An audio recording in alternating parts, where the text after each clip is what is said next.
Muzaffarpur police ने एक झोला छाप डॉक्टर को गिरफ्तार किया है। यह डॉक्टर इतना शातिर था कि खुदीराम बोस केंद्रीय कारा के पूर्व मेडिकल ऑफिसर वर्तमान में समस्तीपुर कारा मंडल के डॉक्टर अजय कुमार चौधरी के नाम का लेटर पैड पर मरीजों का कैंसर जैसी खतरनाक बीमारी का भी दवा लिख देता था। आरोपी डॉक्टर की पहचान रामदयालु भिकनपुरा निवासी राजेश कुमार झा के रूप में हुई है। राजेश तुर्की ओपी के लदौरा में क्लिनिक चलाकर कई मरीजों का इलाज किया करता था। मामले का खुलासा तब हुआ जब मरीज की तबीयत बिगड़ने पर दूसरे ब्रांच होने के नाम पर तुर्की के कई मरीज डॉक्टर अजय कुमार चौधरी के अघोरिया बाजार स्थित क्लिनिक पर पहुंचे। जब डॉक्टर साहब ने पूछा कि पहले इलाज कहां से करवाया था, तो मरीज ने पुर्जा दिखाया। अपने ही नाम का लेटर पैड और रजिस्ट्रेशन नंबर देखकर डॉक्टर अजय चौधरी दंग रह गए और इस फर्जीवाड़ा का सूचना पुलिस को दी। मौके पर पहुंची काजी मोहम्मदपुर पुलिस ने आरोपी राजेश झा को गिरफ्तार कर लिया है। राजेश झा ने बताया कि उसने ब्रह्मपुरा के एक नर्सिंग होम में रहने वाले प्रभात कुमार शाह से मात्र 1500 में डॉक्टर अजय कुमार चौधरी के नाम का लेटर पैड बनवाया था, जिस पर वह मरीजों का इलाज किया करता था। डॉक्टर अजय कुमार चौधरी का अघोरिया बाजार के समीप में क्लिनिक है। उन्हीं के नाम से ये शातिर झोला छाप डॉक्टर मरीजों का इलाज किया करता था। फिलहाल काजी मोहम्मदपुर पुलिस ने आरोपी राजेश कुमार झा को गिरफ्तार कर पूछताछ कर रही है। पुलिस की माने तो इस डॉक्टर का बड़ा सिंडिकेट है, जिसका जल्द ही खुलासा कर लिया जाएगा।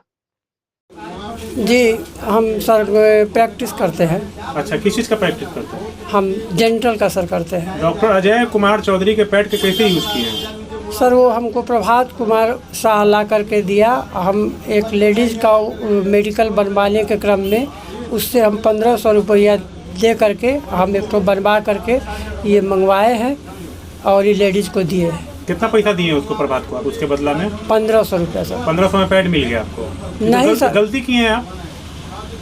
जी सर, एक हम अगर उससे बनवाए तो गलती ही की। तो डॉक्टर साहब क्या गए? डॉक्टर साहब कन गेली तो हिनका कन गेली ना तो कहलन कि जे इसको कैंसल हो गया।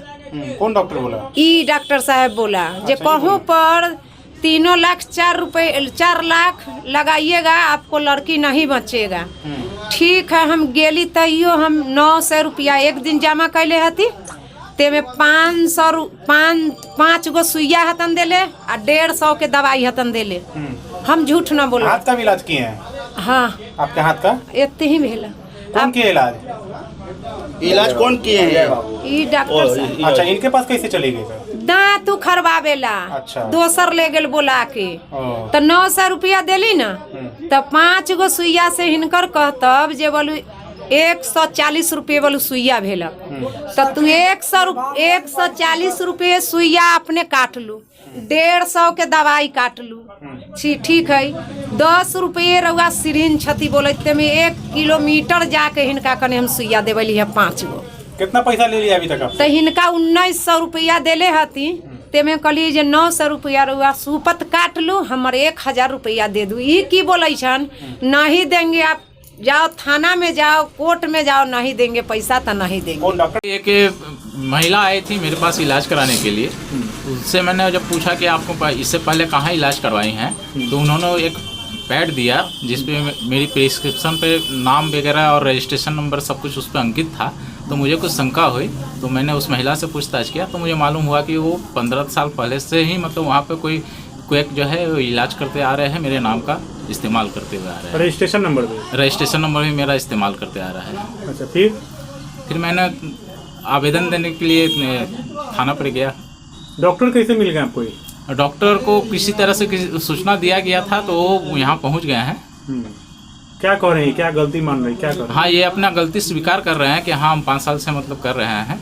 वैसे में तो सर आप फंस जाते हैं, अगर किसी एकदम फंस जाते हैं। हमारी सरकारी नौकरी है, मैं सरकारी जॉब में। अगर आपके पैड का अगर मिसयूज हो रहा है तो आप पर तो FIR भी सर हो सकता है। एकदम हो सकती है।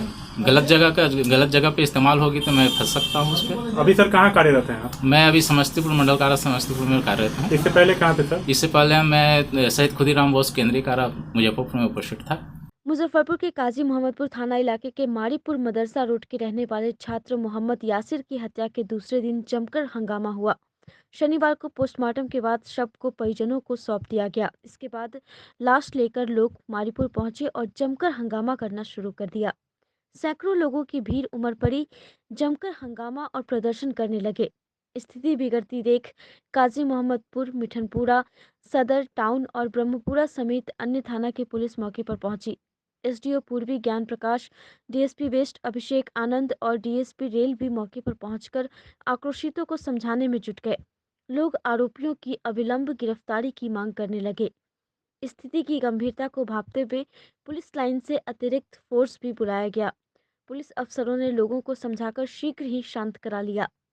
कुछ देर बाद एसएसपी जयंतकांत भी पहुंचे, घटनास्थल का जायजा लिया, पीड़ित परिवार से मिलकर कार्रवाई का आश्वासन दिया। फिलहाल एहतियातन पुलिस बल तैनात है। यासिर को शनिवार को नहीं दफनाया गया। उसके पिता सऊदी से आ रहे हैं, कल वे पहुंचेंगे। इसके बाद शव को दफनाया जाएगा। इस घटना से पूरे मोहल्ले में मातम का माहौल पसरा हुआ है। हर किसी की आंखें नम हैं। वहीं अंदर ही अंदर एक आक्रोश भी है जो रह रहकर बाहर आ रहा है। पुलिस अफसर फौरन शांत कराने में जुट जाते हैं। मृतक यासिर की बहन सम्मुख के बयान पर 5 युवकों को आरोपी बनाया गया है। इसमें गोलू सिंह, प्रीतम ठाकुर, विक्रम और हर्ष समेत अन्य हैं। पुलिस सूत्रों की माने तो प्रीतम और गोलू मुख्य आरोपी हैं। देर रात पुलिस ने दामूचक में प्रीतम के घर पर छापेमारी भी की। उसके पिता को पूछताछ के लिए हिरासत में लिया गया है।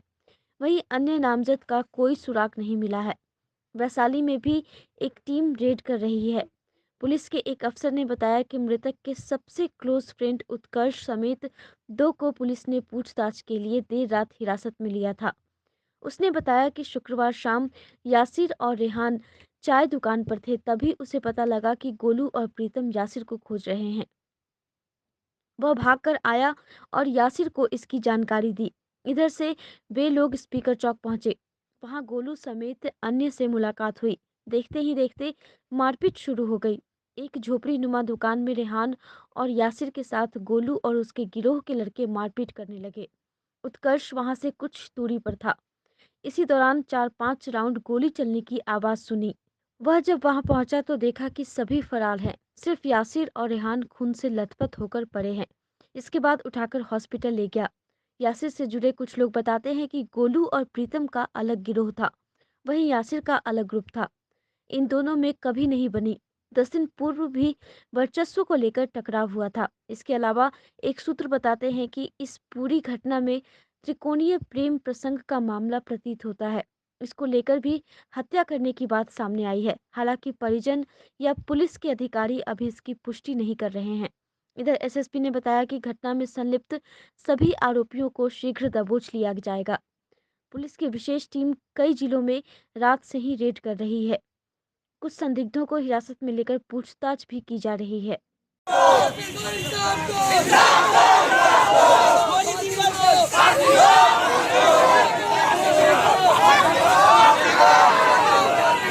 रोज जाता है, रोज 4 गो 5 गो दोस्त का फोन नंबर अनी बेटी की रख ली सबका।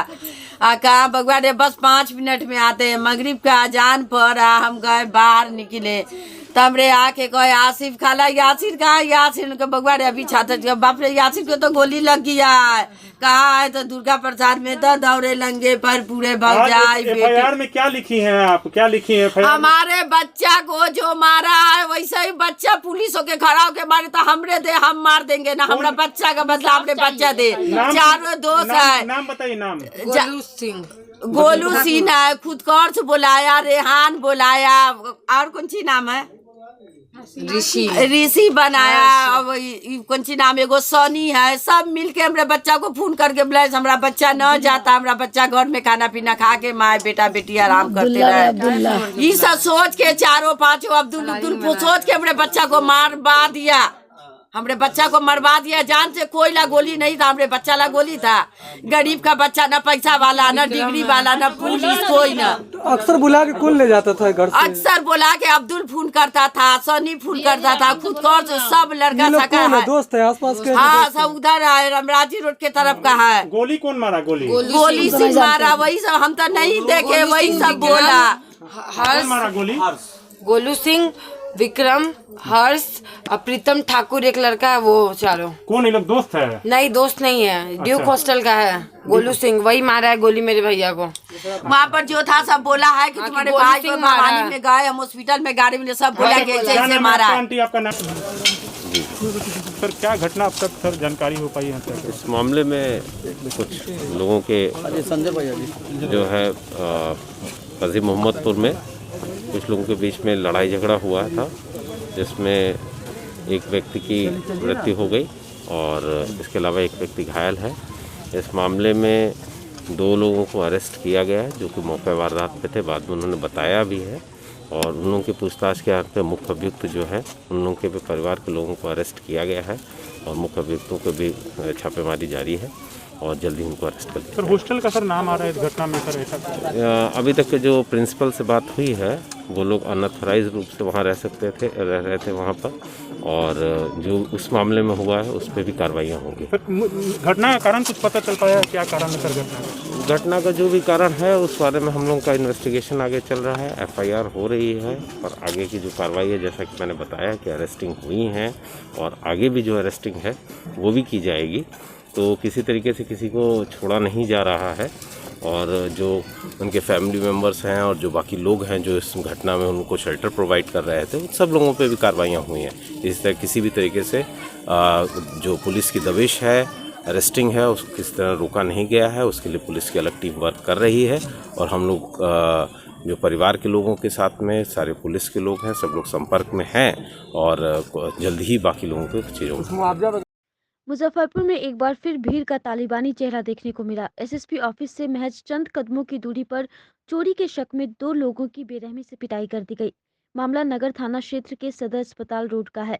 ऑटो ड्राइवर समेत 2 लोगों को यात्रियों की जेब से पैसे चुराने और लूटपाट करने के शक में आधे घंटे तक जमकर पीटा गया। इसमें दोनों गंभीर रूप से घायल हो गए। बेहोश होने के बाद भी भीड़ दोनों को पीटती रही। इन सभी पर आरोप है कि दोनों ने एक बुजुर्ग यात्री के 23,000 रुपए चुरा लिए थे। दोनों की पिटाई के बाद आक्रोशित भीड़ ने ऑटो पर हमला किया। ऑटो में रुपए खोजने शुरू कर दिए। सीट फाड़ने पर कुछ रुपए बरामद हुए। इसके बाद भीड़ और उग्र हो गई और दोनों पर फिर से टूट पड़ी। इस दौरान चारों तरफ से भीड़ ने दोनों युवकों पर हमला कर दिया। इधर घटना की सूचना पर पहुंची नगर पुलिस ने दोनों को हिरासत में ले लिया। साथ ही बुजुर्ग व्यक्ति को भी अपने साथ ले गई। कांटी थाना के सोनबरसा निवासी मनोज पांडे ने बताया कि वह दरभंगा से आ रहे थे। कलेक्शन के 23,000 रुपए दुकान में जमा करने जा रहे थे। उन्होंने करबला से ऑटो पकड़ी। उसमें ड्राइवर समेत 4 लोग थे। थोड़ी दूर जाने के बाद उतरने पर जब उन्होंने अपनी जेब चेक की तो रुपए गायब थे। इस पर उन्होंने शोर मचाना शुरू कर दिया। कुछ बाइक सवारों ने ऑटो का पीछा किया। इसके बाद उसे सदर अस्पताल रोड में पकड़ा गया। इस दौरान ऑटो पर सवार 2 लोग मौके से फरार हो गए, लेकिन 2 लोग पकड़े गए। पैसे मांगने पर दोनों ने इनकार कर दिया। इसके बाद भीड़ ने दोनों पर हमला कर दिया।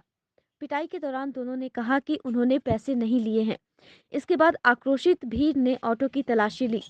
तलाशी में कुछ नहीं मिला तो सीट फाड़ी गई। सीट फाड़ने पर पैसे निकलने लगे। ड्राइवर की सीट फाड़ने पर ATM कार्ड मिला। लोगों ने 5,400 रुपये बुजुर्ग को सौंप दिया। वहीं घटना के बाद पुलिस ने दोनों युवकों को हिरासत में ले लिया है। दोनों का प्राथमिक उपचार कराया जा रहा है। ऑटो पर हमको बैठाया है, उसके बाद इस ढंग से गाड़ी चला रहा था जिससे कि कोई गाड़ी खराब उराब हो। कहाँ बैठाया? डॉक्टर साहब को कोचिंग के लिए। अच्छा, हमको कंपनी बाग आना था। उसको कहे कि हमको कंपनी बाग जाना है, हम नहीं बैठेंगे, बदले जा रहे हैं। तो नहीं, चलिए गाड़ी मेरा खराब है, आगे थोड़ा सा काम कराना है, तो दिक्कत हो रहा है चलाने में, आगे बैठ जाइए। तो हम बैठ गए हैं और यहाँ मेरे यहाँ तो देखते हैं कि पास में पैसा नहीं है। उसके बाद हल्ला कर रहे थे, गाड़ी लेके भाग रहा है। तो आप लोग देखे हैं कि पीछे से दौड़ रहे हैं, हम गिर भी गए हैं। कोई सडनली उनको पकड़े। क्या टोटल था? 4 आदमी था गाड़ी। देखने से उसमें क्या टाइप का लग रहा है? देखने से लग रहा है उसी टाइप का। कितना पैसा आपका निकाला है टोटल? 23,000। अब हम पैसा मिला कितना? 54। हाँ, तो 54। और पैसा? और पैसा इन लोग कहाँ रख लिया पता नहीं। मुजफ्फरपुर आई हॉस्पिटल में हुए अखफोरवा कांड के विरोध में शनिवार को बिहार सिविल सोसाइटी और राष्ट्रीय जनजन पार्टी के संयुक्त तत्वावधान में खुदीराम बोस स्टेडियम में 1 दिवसीय सत्याग्रह का आयोजन किया गया। सत्याग्रह के माध्यम से पीड़ितों ने मुआवजे और आंख के बदले आंख की मांग सरकार से की। मौके पर सोसाइटी के संस्थापक अध्यक्ष आचार्य चंद्रकिशोर पाराशर, पार्टी के जिलाध्यक्ष मुकेश कुमार श्रीवास्तव सहित सभी पीड़ित मौजूद थे।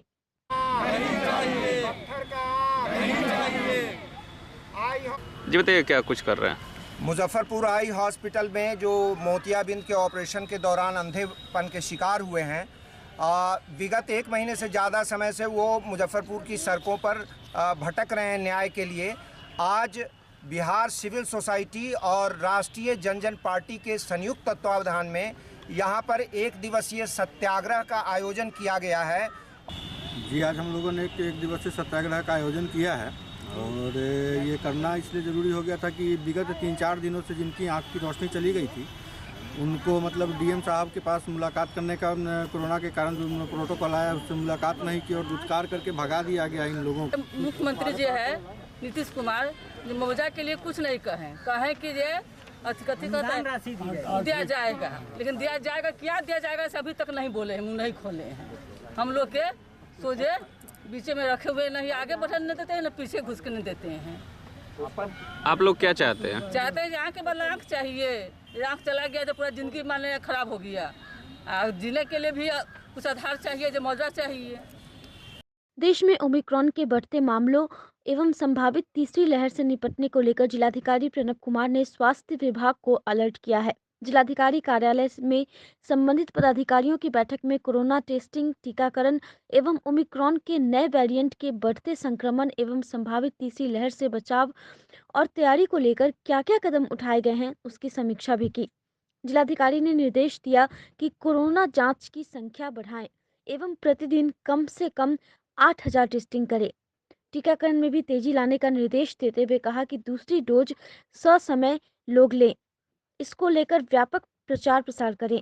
सिविल सर्जन को निर्देश दिया कि oxygen concentrator, oxygen plant, bed की उपलब्धता, दवा की उपलब्धता का एक बार पुनः आकलन कर लें और इस संबंध में सभी प्रकार की आवश्यक तैयारियां रखें ताकि किसी भी प्रकार की आपदा की स्थिति का सामना करने के लिए हम तैयार रहें। उन्होंने कहा कि कोरोना को लेकर पैनिक होने की जरूरत नहीं है, परंतु हमें सावधान भी रहना है। जिलाधिकारी ने कहा कि कोविड अनुकूल व्यवहारों के पालन को लेकर भी जागरूकता अभियान चलाया जा रहा है। कोविड के केसेस फिर से बढ़ने शुरू हुए हैं और इसको लेकर पहले से ही तैयारियां काफ़ी तेज़ी से हम लोगों ने की है और तैयारियां तो हम लोगों की पूरी है। अभी कोविड का जो वर्तमान सिचुएशन है, लगभग 577 पॉजिटिव केसेस हैं और हम लोगों ने अपनी सैम्पलिंग और टेस्टिंग को भी काफ़ी इंक्रीज़ किया है। इसको 6,000 से बढ़ा के 8,000 तक अब हम लोगों ने कर दिया है और सिर्फ 6 दिनों में 35,647 लोगों की सैम्पलिंग कराई गई है। आज भी हम लोगों ने इसकी व्यापक समीक्षा की है और रेलवे स्टेशन पे, बस स्टैंड पे इसको और ज़्यादा बढ़ाने की व्यवस्था की जा रही है। और इसके अतिरिक्त जो तैयारी की यदि हम लोग बात करें तो तैयारी में हम लोगों के पास काफ़ी बड़ी संख्या में हम लोगों ने अपने बेड्स वगैरह को इंक्रीज किया है। कुल देखा जाए तो 730 बेड हम लोग अभी रेडी मोड में हैं, जिसमें एसकेएमसीएच में 200 बेड अवेलेबल हैं। बीएससीबी बिल्डिंग में एक बनवाया गया है जो बीसीएससी के रूप में सेंटर, उसमें 220 बेड हैं। इसी तरह एमसीएच विंग में 100 बेड हैं, लोकल हॉस्पिटल में 60 बेड हैं और सभी जो हमारे पीएससी आरएचसीएससी हैं उसमें सभी में 10 bed with oxygen cylinder and oxygen concentrator सभी जगह उपलब्ध हैं। इसका इस हिसाब से करीब 700 से ज़्यादा बेड हम लोगों के पास उपलब्ध हैं और सभी जगह पे सारे ट्रेंड स्टाफ्स इस जो हमारे पुराने अनुभव रहे हैं 2 बार के, उस अनुभव को देखते हुए सभी लोगों को ट्रेनिंग भी व्यापक तरीके से दी गई है। और इसके अतिरिक्त जो पिछली बार का जो अनुभव रहा जिसमें ऑक्सीजन की समस्याएं आ रही थी, तो ऑक्सीजन प्लांट का भी की व्यवस्था हुई है। एसकेएमसीएच में ऑलरेडी ऑक्सीजन जनरेट शुरू हो गया, ऑक्सीजन प्लांट स्टार्ट हो गया है। सदर हॉस्पिटल में ऑलरेडी एक पीएसए प्लांट शुरू है, पारू में भी एक प्लांट लग चुका है। तो इस तरह से इस मामले में भी हम लोग बिल्कुल काफ़ी निर्भरता आ गई है, आत्मनिर्भरता आ गई है और ऑक्सीजन सिलेंडर भी और कंसंट्रेटर हर एक पीएससी में रखवाए गए हैं। तो ये सारी चीज़ें हैं और हम लोग पूरी तरह से तैयार हैं और जो कंट्रोल रूम वगैरह है सभी को एक्टिवेट कर दिया गया है, वहाँ पर तैनाती कर दी गई है। पीएससी से भी और डिस्ट्रिक्ट कंट्रोल रूम से भी जितने भी लोग हैं जो कि पॉजिटिव हो रहे हैं, उन उन सभी को प्रतिदिन कॉल करके उनकी व्यवस्था सुनिश्चित की जा रही है, उनके बारे में जानकारी प्राप्त की जा रही है। इसके अतिरिक्त ऑल्टरनेट डे पर एएनएम के द्वारा गृह भ्रमण करके भी उनकी कुशल क्षेम को सुनिश्चित कराया जा रहा है। और जहाँ तक बात रही कि अब इसका जो बचाव है वो यही है कि कम से कम हम लोग सामाजिक दूरी बिल्कुल मेंटेन करें, यथासंभव कोशिश करें कि ज़्यादा भीड़ भाड़ में ना जाएं, बिल्कुल आवश्यकता अनुसार ही अपने कार्यों को करें, मास्क का लगातार प्रयोग करें। तो इन सब चीज़ों को लेकर भी व्यापक जागरूकता अभियान चलाया जा रहा है, मास्क ड्राइव चलाया जा रहा है लगातार। और कई जगह अनाउंसमेंट सिस्टम के लिए भी हम लोगों ने आज निर्देश दिया है कि शहरी क्षेत्र में कम से कम 5 जगहों पर स्टैटिक रूप से उद्घोषणाएँ की जाएंगी। गाड़ियों के माध्यम से लगातार उद्घोषणाएँ की जा रही हैं। 20 टीम हम लोगों ने मास्क के चेकिंग के लिए और जो कोविड प्रोटोकॉल है उसके चेकिंग के लिए हम लोगों ने 20 टीमें शहर में लगाई हैं। इसके अतिरिक्त प्रत्येक प्रखंड में BDO, CO, SHO को इसकी जिम्मेदारी सौंपी गई है। तो ये कार्य लगातार कराए जा रहे हैं और हम लोग उम्मीद करते हैं कि हम लोग इसको कंटेन करने में, जो इस कोविड के नए स्वरूप का जो संक्रमण तेजी से फैल रहा है, इसको हम लोग कंटेन करने में, रोकने में सफल होंगे। देश में कोरोना के मामलों ने रफ्तार पकड़ ली है। बीते 24 घंटे में 13,154 नए मामले सामने आए हैं, जो शनिवार की तुलना में 43% ज्यादा है। ओमिक्रॉन के मामले भी बढ़कर 961 पहुंच गए हैं। ओमिक्रॉन ने कोरोना के मामलों में रफ्तार ला दी है और अब तीसरी लहर का खतरा मंडराने लगा है, लेकिन इसके बावजूद लोगों की लापरवाही सामने आ रही है। कोरोना का डर और ओमिक्रॉन का खतरा होने के बाद भी लोग बाजारों में भीड़ बढ़ा रहे हैं। लोग न तो मास्क पहने दिख रहे हैं और न ही सोशल डिस्टेंसिंग का पालन करते दिख रहे हैं।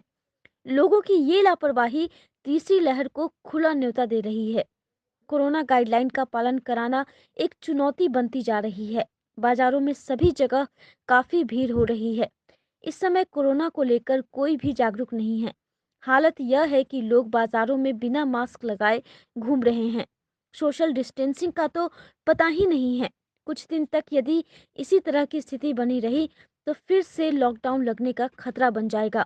मास्क लगाने पर जब तक सख्ती नहीं होगी तब तक कुछ नहीं हो सकता है, जिसे लेकर शहरी क्षेत्र में जिलाधिकारी के आदेश पर मास्क चेकिंग अभियान शुरू कर दिया गया है। इसे लेकर 20 टीमों को लगाया गया है, जिनके द्वारा एक बार फिर से जिले में बड़े पैमाने पर मास्क चेकिंग अभियान चलाया जा रहा है।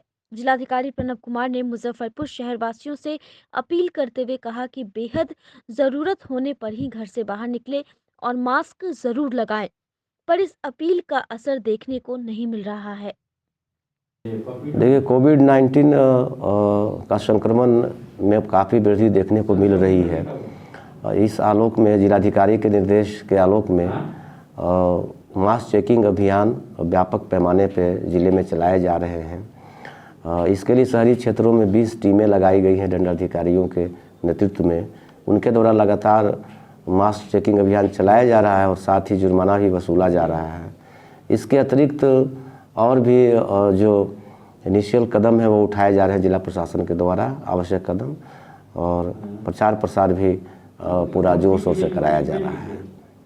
देखिए, जैसे मैंने बताया कि इसको लोगों को जागरूक करने के लिए लगातार हम लोग कार्य कर रहे हैं और RBSP की 25 गाड़ियां इसको लगातार इसका प्रचार प्रसार कर रही हैं नगर निगम के माध्यम से, और जो हेल्थ डिपार्टमेंट है उसके माध्यम से भी जगह जगह पर इसका प्रचार प्रसार किया जा रहा है। और जो डिफरेंट हमारी कोविड इन्फोर्समेंट टीम्स लगी हुई हैं, कोविड प्रोटोकॉल इन्फोर्समेंट टीम्स जो लगी हुई हैं, उनके माध्यम से प्रत्येक दिन मास्क का, दुकानों का, वाहनों की चेकिंग की जा रही है और इसको आज से हम लोग और ज़्यादा इंटेंसिव कर रहे हैं और निश्चित रूप से इसका काफ़ी व्यापक प्रभाव पड़ेगा और सभी लोगों को जागरूक होने की आवश्यकता है। सभी लोगों ने दो फेजेज में इसकी विभीषिका देखी है, तो हम लोग उम्मीद करते हैं कि निश्चित रूप से लोग जागरूक रहेंगे और कोविड प्रोटोकॉल और कोविड एप्रोप्रिएट बिहेवियर का संपूर्ण रूप से पालन करेंगे। इस बार के गणतंत्र दिवस को लेकर आयोजित समारोह में कोविड-19 से बचाव के लिए जारी प्रोटोकॉल का 100% पालन किया जाएगा। मुख्य समारोह जिले के पंडित नेहरू स्टेडियम में आयोजित होगा, जहां आयोजन से पूर्व पूरे परिसर को सैनिटाइज किया जाएगा। वहीं आयोजन स्थल पर आयोजित परेड में NCC और स्काउट गाइड के कैडेट शरीक नहीं होंगे। आयोजन की तैयारी को लेकर शनिवार को जिलाधिकारी प्रणव कुमार की अध्यक्षता में बैठक आयोजित की गई। डीएम प्रणव कुमार ने बताया कि ध्वजारोहण सुबह 9 बजे आयोजित की जाएगी। इस पर जिले के प्रभारी मंत्री की जगह जिलाधिकारी ही ध्वजारोहण करेंगे। उनके द्वारा इस दौरान आयोजित परेड का निरीक्षण किया जाएगा। जिले में नेहरू स्टेडियम सहित अन्य स्थलों पर आयोजित होने वाले गणतंत्र दिवस समारोह में कोविड-19 से बचाव के लिए जारी प्रोटोकॉल का 100% अनुपालन सुनिश्चित करने को कहा गया। सभी कार्यक्रम में स्थल पर सैनिटाइजेशन, 2 गज की दूरी, मास्क एवं फेस कवर की अनिवार्यता सुनिश्चित अनिवार्य रूप से करने को कहा गया। समीक्षा के दौरान जिलाधिकारी ने विभिन्न विभागों, कार्यालयों द्वारा की जा रही तैयारियों पर संतोष व्यक्त किया और सभी कार्य ससमय निष्पादित करने का निर्देश दिया। नगर आयुक्त विवेक रंजन मैत्रेय को मुख्य समारोह स्थल सहित आसपास के क्षेत्रों में साफ सफाई की समुचित व्यवस्था कराने, जिला नजारत उप समाहर्ता को ध्वनि विस्तारक यंत्र की व्यवस्था करने, कार्यपालक अभियंता भवन निर्माण विभाग को मंच स्थल को सुव्यवस्थित करने सहित अन्य अधिकारियों को भी आवश्यक दिशा निर्देश दिया गया। बैठक में सभी संबंधित अधिकारी मौजूद थे। यस, इस बार चूंकि हम लोग जो उम्मीद कर रहे हैं कोविड का जिस तरह से संक्रमण फैल रहा है, बढ़ रहा है, तो आने वाले 5-7 दिनों में यही स्थिति रहेगी।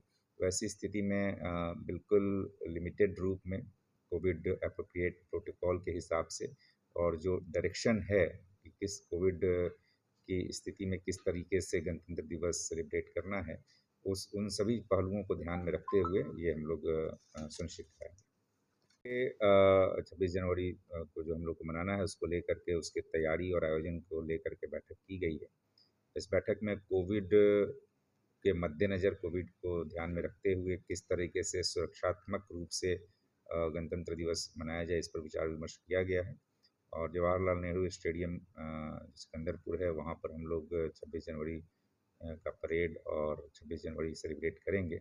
तो इसको लेकर के सारी तैयारियां सुनिश्चित की जा रही हैं। डिफरेंट टीम्स बनाई गई हैं जिनके माध्यम से ये तैयारियां पूर्ण कराई जाएंगी और सभी लोगों को उनके टास्क उपलब्ध करा दिए गए। मुजफ्फरपुर में कड़ाके की ठंड ने लोगों को कपकपा कर रख दिया है, जिसको देखते हुए जदयू के प्रदेश सचिव राशि खत्री और जदयू नेता अधिवक्ता अनुभव मुकेश मेहता की ओर से शहर के कई जगहों पर अलाव की व्यवस्था की गई।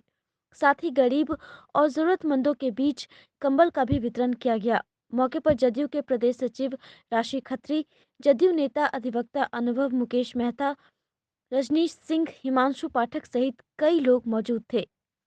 इससे पहले भी हम लोगों के द्वारा कंबल वितरण लगातार 3 दिनों से किया गया है और कल से हम लोगों ने अलाव जलाने का कार्यक्रम का शुरुआत किया है। अलाव जलाने का कार्यक्रम कल हम लोगों ने बेला चौक पे, गौशाला चौक पे, मस्जिद चौक पे और पुरानी बाजार चौक, चतुर्वेद स्थान चौक और भी जो शहर के प्रमुख स्थान है जहाँ पे लोगों का जमावड़ा लगता है, गरीबों का, रिक्शा वाले का, ठेला वाले का, वहाँ हम लोगों ने शाम में 6 बजे से 8 बजे के बीच में अलाव जलाने का कार्यक्रम किया है। और साथ ही साथ जो हम लोगों को लगा कि ये लाचार हैं, इनको कंबल की आवश्यकता है और उनको साथ ही साथ कंबल भी हम लोगों ने वितरण किया है। इसमें प्रमुख रूप से हम लोगों की गार्जियन श्रीमती राशि खत्री जी, प्रदेश सचिव का आशीर्वाद और सहयोग बना हुआ है और कल भी वो साथ में हम लोगों के मौजूद थी ये सारे कार्यक्रम में।